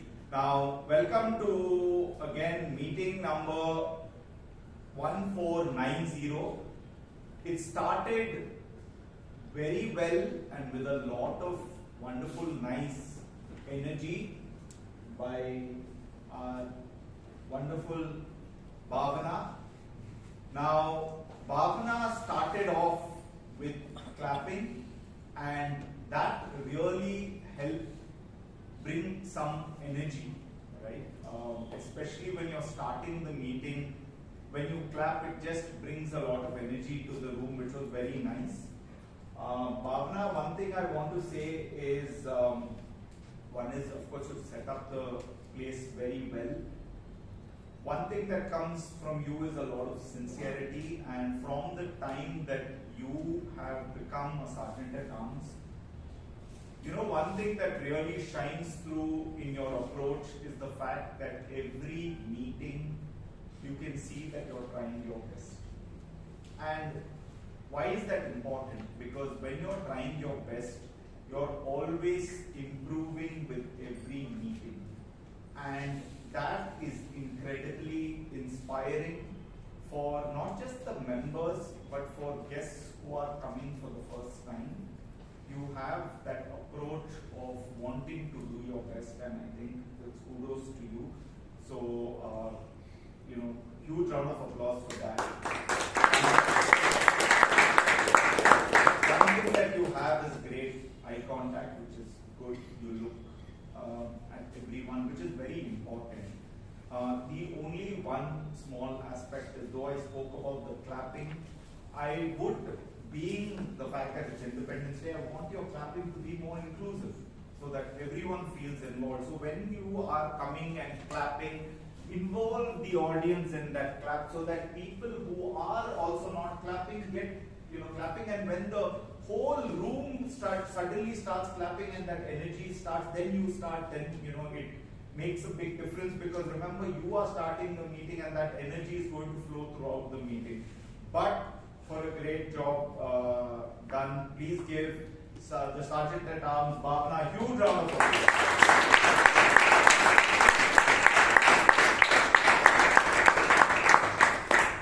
Of course, Bhavana introduced the President, Chaitra, who now, before I get into President Chaitra, she introduced our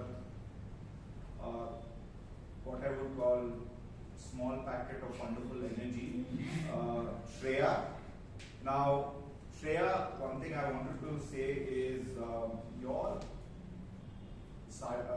secretarial address was very energetic, very thorough. But as I always say for everything, it felt like a secretarial address which was very serious, like you're giving a financial report, right?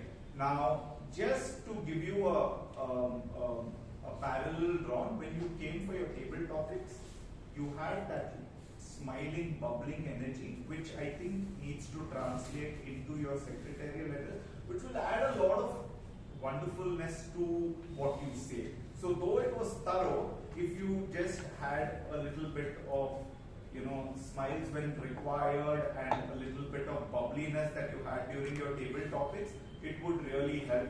But for a thorough and wonderful job done, like all other weeks, please give Secretary Shreya a huge round of applause.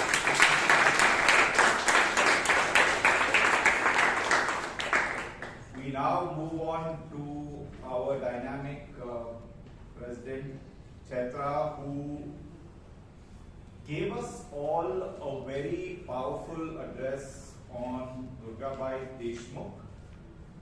Now, one aspect which I'm in awe of with Chaitra is that while she is talking, she has a wonderful blend of being rehearsed and spontaneous at the same time while she talks, which is a very interesting skill to possess. Now, all those aspects were wonderful. The only one aspect which I would address you to look into is your position on stage, which I think I have spoken about before. At many times you get stuck here, right? And I would urge you to come here, address the audience. If you want to, refer to this, come here, refer, go back. Because when you are here and here, first of all, half of here you're covered, and you can't see half of the other half is not seen, and you always seem to be in transition. So there is this aspect. So when you know that you require to come, it's okay to kind of place yourself here. But here is something that I would avoid. It would just add, make it a lot more effective, your address. So, but for an amazing presidential address, please give a huge round of applause.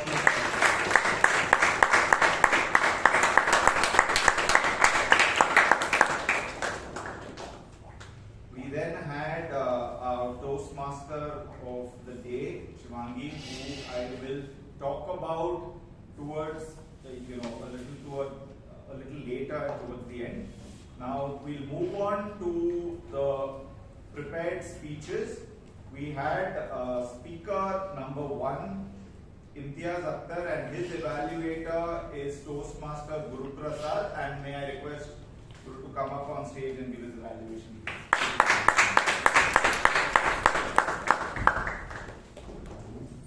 Thank you, Chandapillai.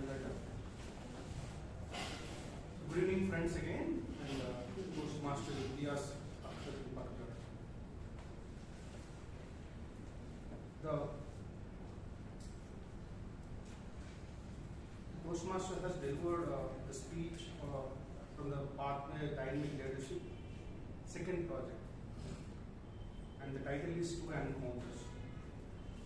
So, coming to this particular project, I just want to repeat, the presenter has to learn or review the basic methods of writing a speech with a defined purpose and present the speech in a well-organized way. So, objectives are 100% met. He has done his job. Because he is the Toastmaster giving his second speech. He has got good opening, body conclusion, and good message at the end.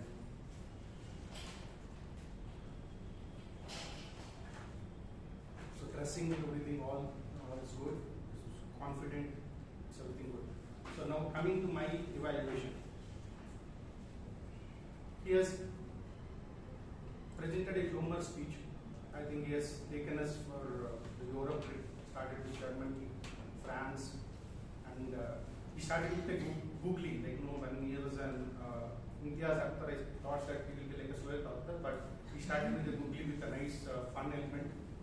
Suddenly, I think maybe because he missed out something. After that, there was a no ball, but still he managed to again come back into the scenario with a lot of bouncers, attack the entire speech, like hunting all the people, about his trip to Paris, and there are a lot of characters, and he has got a fantastic storytelling, everything.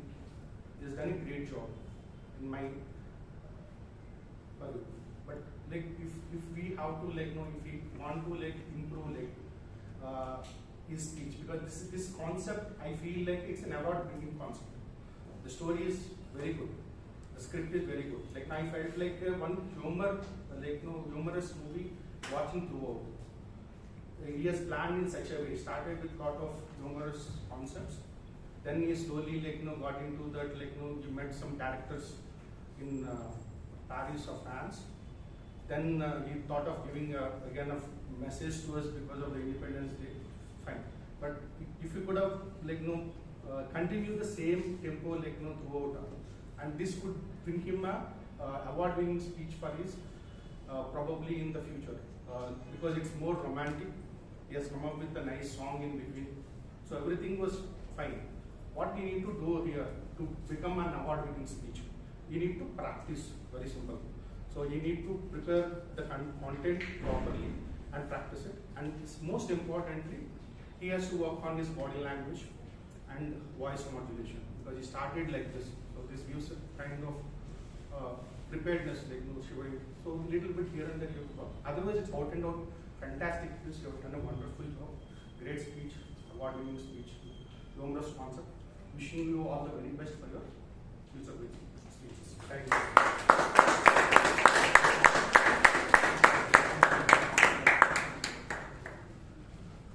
Thank you, Guru. Now, as the general evaluator, my job to evaluate the evaluator and not the speaker per se. Now, any comments I have about the evaluator, I will reserve towards the end of all the evaluations. So, but please give a huge round of applause to Rajendran.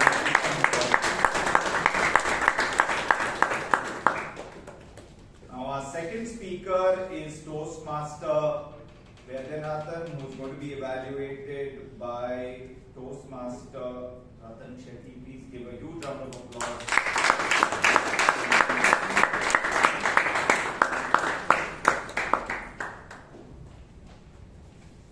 Good evening, fellow Toastmasters and guests, and Toastmaster Vaidyanathan in particular.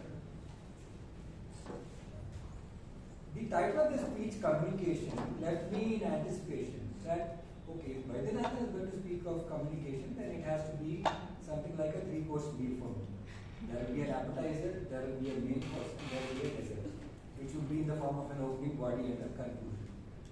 So, when it had, though it had that generic feel about it, I knew that something sumptuous was going to come my way. Then Vaidyanathan started with his speech. And when he started with his speech, what did I hear him do? He started with a story about his visit where he met this particular person.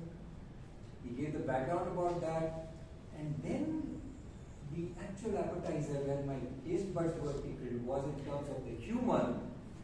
We were all really laughing. By the time it was the end of that opening, we were all laughing because he connected with us with that beautiful humor which he had.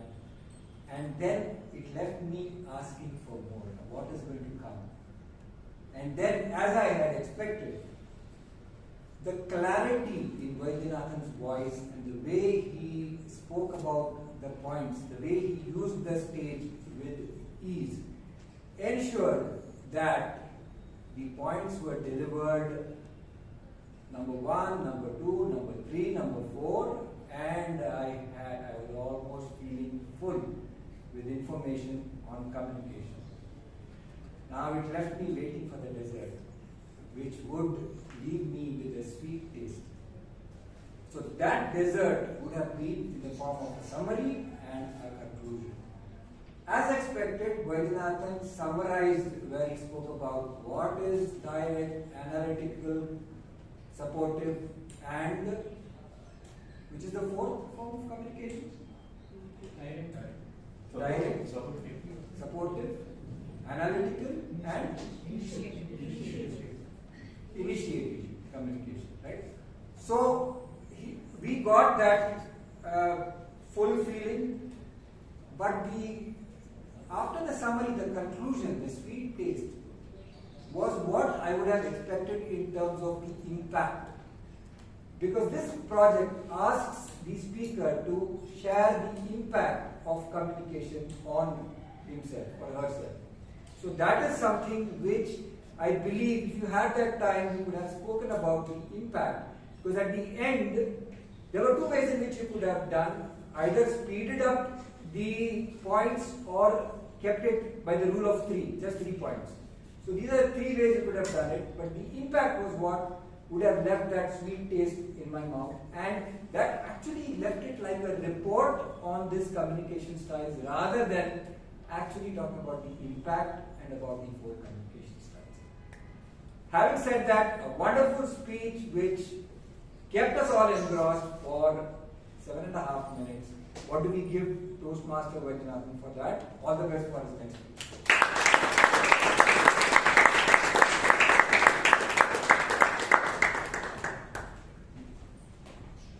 Please give a huge round of applause to the evaluator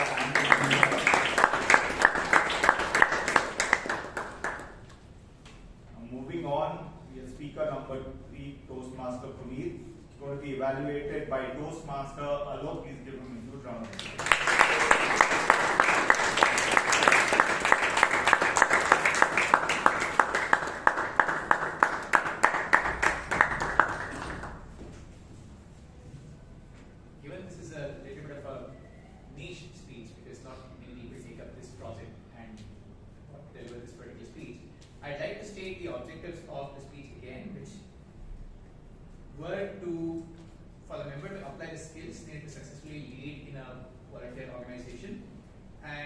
Share some aspect of this experience as a leader in a volunteer organization. So let's have this in our context while we evaluate Puneeth's speech.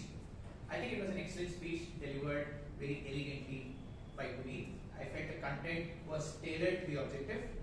There was a good opening hook when we talked about Bangalore being the startup capital and Murlidharan being the capital of the capital. And it transitioned well into his experience as a volunteer and very suitably ended with a call to action, which was what can we do to volunteer, or what is servant leadership all about in our context. There was a vivid description of the meeting. So when we come to the body of the speech, there was a vivid description of the meeting that used to happen every Saturday. What was the setup? Who were the people attending? How did the hall look like? So all of that was very neatly done. It was crystallized well. I mean, to summarize his 26 weeks of experience in 2 or 3 minutes, I think that was well done. To crystallize that and give us a vivid description.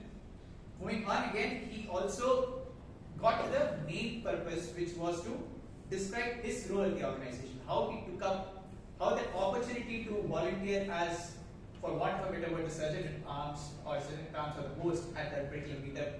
How did the opportunity come into picture and how did he take it up and how did he execute over the 26 weeks? So all of that was communicated very clearly to us, and he also described what are the initiatives that he took. Again, here he was trying to inspire us with what he did and simultaneously inform of his role at the volunteer organization or at the HI for startups.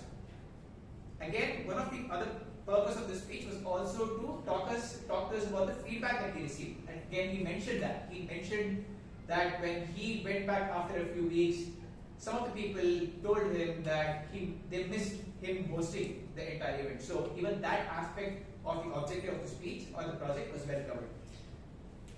Getting to the delivery of the speech, again, Puneeth is not new to the stage. His confidence, his posture, the eye contact, everything was on point for any speaker in his early stage of public speaking journey. I think this was a good way for him to learn how confidence or posture or even body language looks like. I particularly like how you use your voice, Puneeth, and it was just enough inspiration, just enough information, and your voice blended to that objective. It was a gentle push to all of us to start volunteering, think about it, and that is for me what I take back. How can we inculcate servant leadership in ourselves when we go back? And that is what we learned from your experience. Now, this evening I take the liberty and the freedom, or the latitude and freedom, to say that I have no constructive feedback. It was a very well-rounded speech. Congratulations, Puneeth. Looking forward to more speeches from you.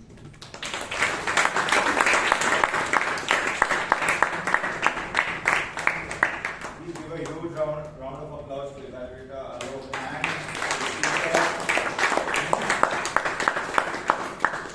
moving on to speaker number 4, we had Sheeb, who's going to be evaluated by DTM Vijayan. Please give him a huge round of applause.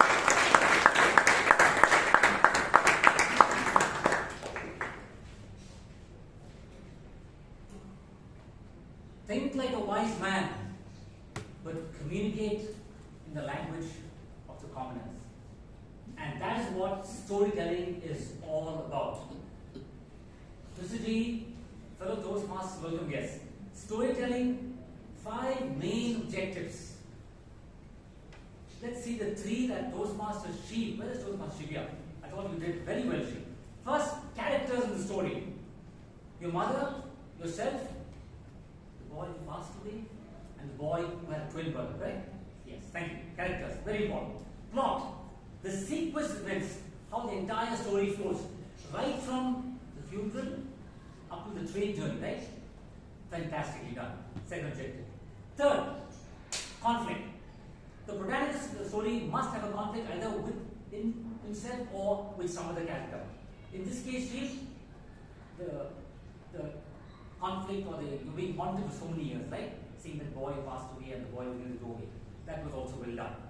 Now, being a speaker of your caliber, your talent, with your permission, I'll add my 2 cents about the 2 critical aspects I thought we missed out.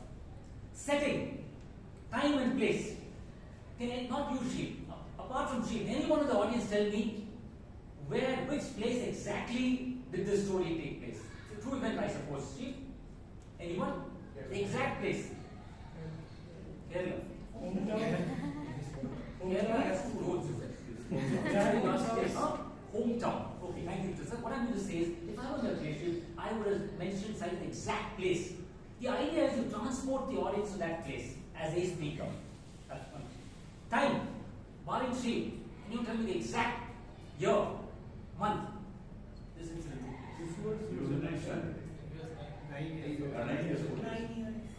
Sheeb, don't tell us. Which year was he in the 9th standard? No, I don't. No one will know that. What I'm trying to say is, if you mention the year date, it's more absorbing. Moving on, the theme is about speaking up when you have presentation. If I were in your place, Sheeb, I would have mentioned at least a couple of times. Well, my mother took me back from the funeral to home. It was gnawing, eating me. I wanted to ask, I wanted to speak up. Something's holding back. 2 or 3 times. Derives the content. Your excellent voice modulation, Sheeb, but a couple of times I thought you got it wrong. You shouted and said, was it a ghost? No, generally I feel we're scared of ghosts, but you were very angry at the ghost. So I would not play Sheeb, I would have softened it. I was worried. Drop the voice. The pause, extremely important in the scheme of things. In the end, you said he had a twin. If I'm in place, I realized he had a twin brother. Very important scheme of things. Before I sign off, Sheeb, I want to say your attitude to latitude is amazing. Attitude to express yourself with humor, it's brilliant. I just want to end with this quote. Your storytelling is so compelling. Your storytelling is so compelling that the laughter in the room was swelling and the audience was yelling for more. Looking forward to more speeches. Back to the team.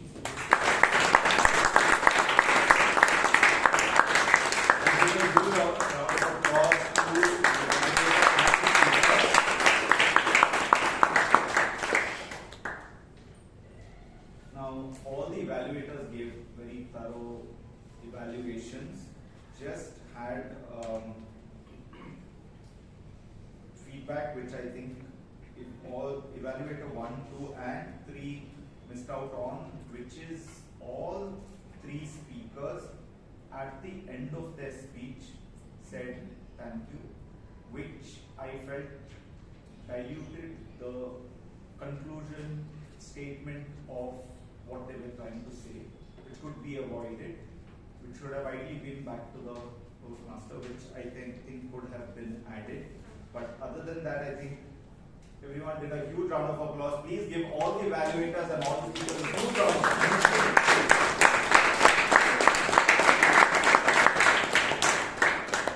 Then we had a very interactive table topic session, which was held by our wonderfully dressed Toastmaster Himani. Now, Himani, what I really liked about your table topic session is that the topics that you had were very simple. Now, that was one very important thing. When you came up on stage, you didn't spend a lot of time explaining about table topics, but just got into, calling people, gave a very short intro and got into the table topics, which was very important. So a lot of people also got to speak. That was very good. One very good thing that you did, which a lot of people miss out, is that you gave the topic, then you call the person so they have time to think about what they want to say, which was good. And you had short and sweet transitions between speakers, which was very appropriate and not too much and not overdone. Now, one thing I wish that you could have done is to repeat the topic twice. So you would say, a great journey, Toastmaster Alan. Again repeat, a great journey. Because many times what happened is you would have noticed a lot of people came up on stage and you were whispering to them. Also, it's not just for the benefit of that person, but for the benefit of the audience to get it. Because once you say it, if they have not heard it, that nobody hears the topic again. So it's really important for that to repeat the topic, twice. But other than that, I felt it was a great session, and a lot of people who came on stage, you would have noticed, spoke for a long time. There was no one who really came up and got stuck, and that's kudos to you for a great job done. One thing that I can just say that if you want to challenge yourself, as a table topic master, pump the energy up, because when you have a lot of energy, people who come on stage also bring that energy transition. So when you're calling someone on stage also saying Toastmaster Vishal, right? It's very important because that person gets that energy to come up, though Toastmaster Vishal doesn't require that energy and of course he gets a lot of voice. But I'm just giving an example, right? But for a great job done, please give Toastmaster Himani a huge round of applause. Now coming to the person who threaded this meeting all together, the Toastmaster of the day, Shivangi. Shivangi, I thought you did a great job today holding this meeting together with so many speakers, so many evaluators, so many role takers, and I thought you did a great job. One, great eye contact. You have a good command over the English language, which is very good and very impressive. You had good introductions for the role takers. Having said that, just because the tag team, they are actually also I feel the hidden superheroes of this meeting. Just a line or two while introducing them would be very good, because at the end of the day, as a Toastmaster of the day, it's also about shining light on other role takers while they do their role. So just that, and also while introducing the evaluators, just a line or two about something about them would make it more effective. But I thought for the others it was appropriate. Just this would have been, great. The other thing that you may want to challenge yourself is when you are getting into that aspect of introducing the person. So you had a good stable voice. But when you're saying something like, please put your hands together, you can use voice modulation because you want to bring energy, you want people to clap, so you can use voice modulation there. That is something that you can challenge yourself with. But other than that, I thought as a person who had to hold this meeting all together, I thought you did an amazing, great job. Please put your hands together for Toastmaster Shivangi.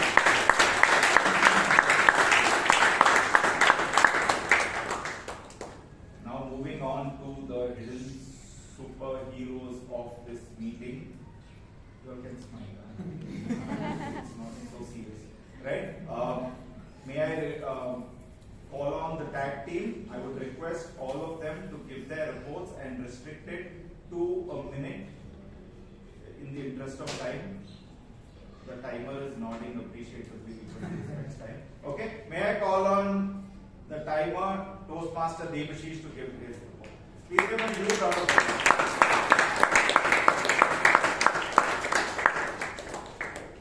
Yes, today is Independence Day. Everybody obey the rule and everyone speak to the timing. Only Toastmaster Amrit exceed by few seconds, but it can be accepted because he was busy connecting North India and South India.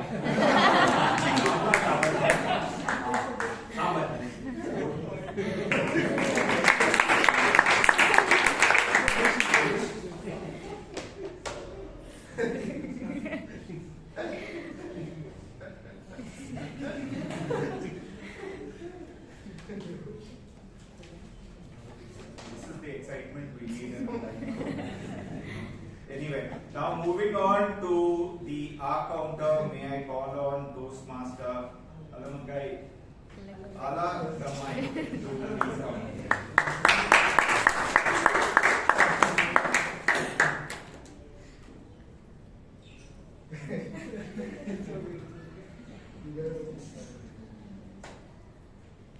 The people who use less than 5 words, 5 crush words, 5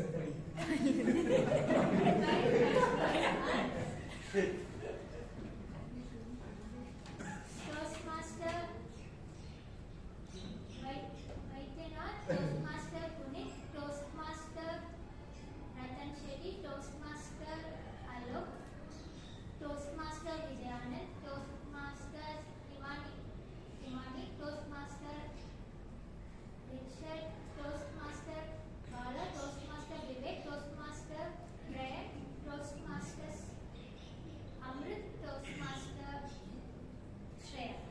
More than 5 words. Toastmaster Shivangi, Toastmaster Guru, Toastmaster Alagammai,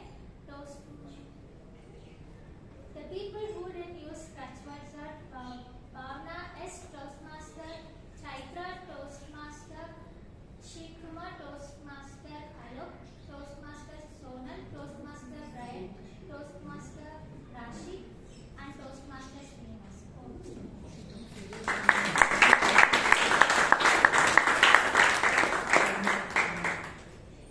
Now moving on to the grammarian, may I call on Toastmaster Palak to give his.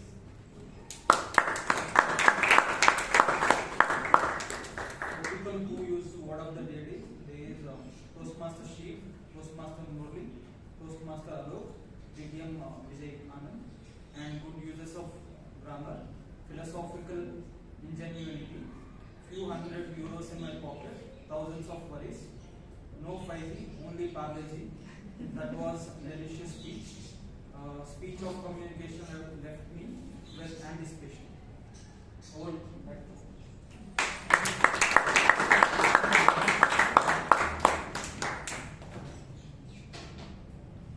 Thank you, Toastmaster Bhatt. Did you say how many people use the word? Yes. Anyway, please give all the hidden superheroes I would like to thank the committee for giving me this opportunity, and I thoroughly enjoyed it and hope the feedback given was valuable, not just to the role takers but to everyone. As I always say, everyone gets evaluated in this meeting other than the general evaluator. So I would request any one of you who has any insight or feedback on how I did in this role, please feel free to reach out to me post this meeting. Would love to hear from you as to how I could have done better and what I can continue to do. But thank you all. It was a great opportunity.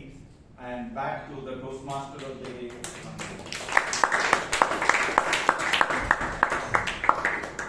Thank you so much, Toastmaster Alan.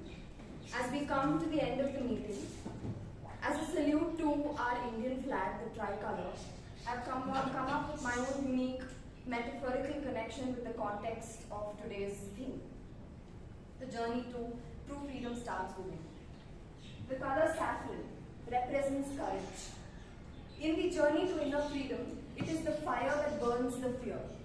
The boldness to let go of what does not serve us anymore and speak up even when our voice is shaking. Courage. White stands for peace. The pause between thoughts, the clarity that comes when we shut the noise out and start listening to ourselves. Inner freedom begins when we give space. Space for silence, space for reflection, space for just being.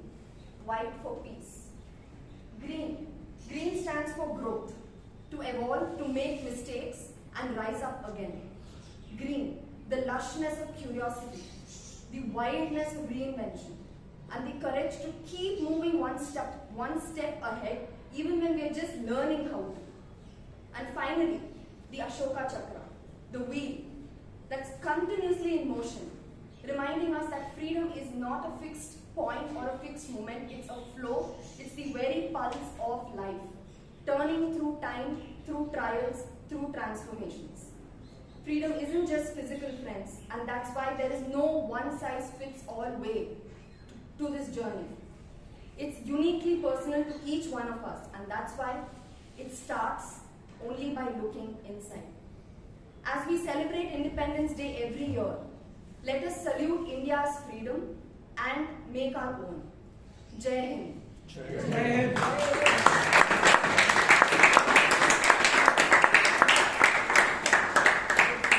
The voting link is up in the WhatsApp group. The password is the same, 1947. Handing over the stage to the President, Toastmaster Chaitra. Thank you, Toastmaster Shivangi. Can you all give another round of applause to all our vote-takers?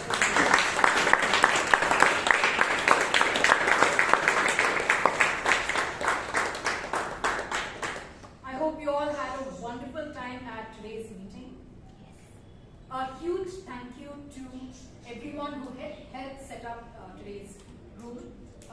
Toastmaster Bhavana and everyone else who helped her. Toastmaster Vishal, Toastmaster Srinivas, Toastmaster Jain, Toastmaster Shreya, and Toastmaster Amrit as well.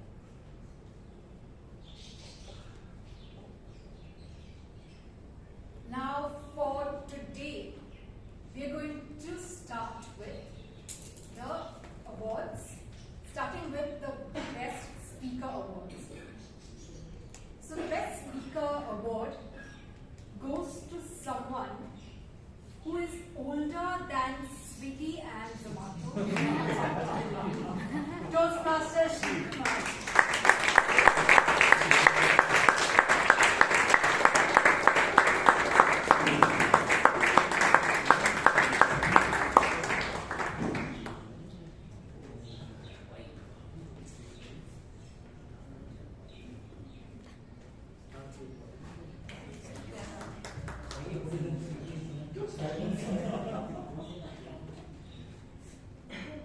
The Best Table Topic Speaker Award goes to someone who came up here and declared his love for the Red Fort.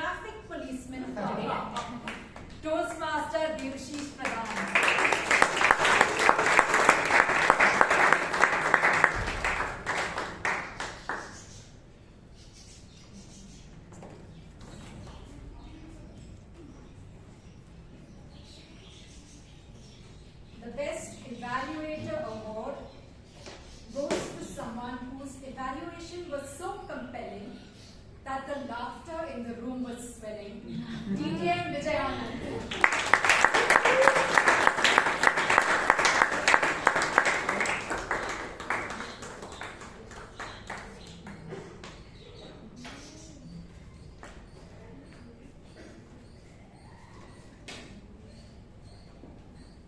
The Best Role Taker Award goes to someone who is so creative and who has such a great stage presence. That was school chose her to be Bharat Mata 3 years in a row.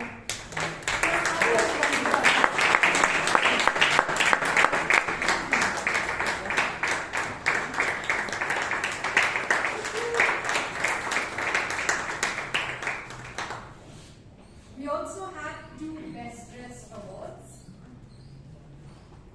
The Best Dressed Male Award goes to DTM Vijayan.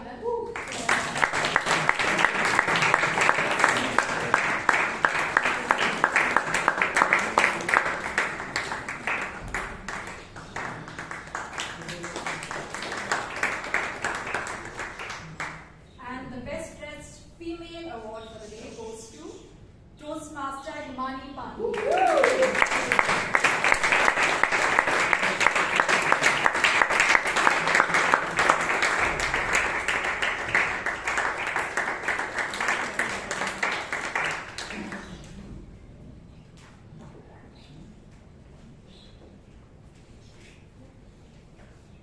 With this, we are almost at the end of today's meeting. Can I have all the guests raise their hands, please? Okay. Today, I will be taking you all in a walkthrough about what Toastmasters is about. So please join me right after the meeting closes, so that outside the front door over there.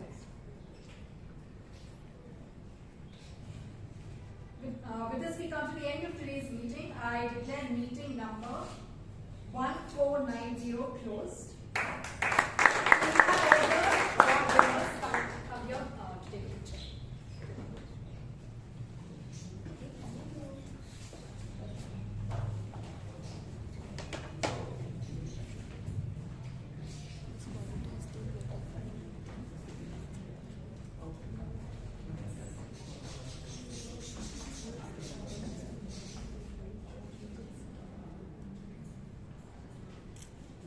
Done. Yes. Yeah.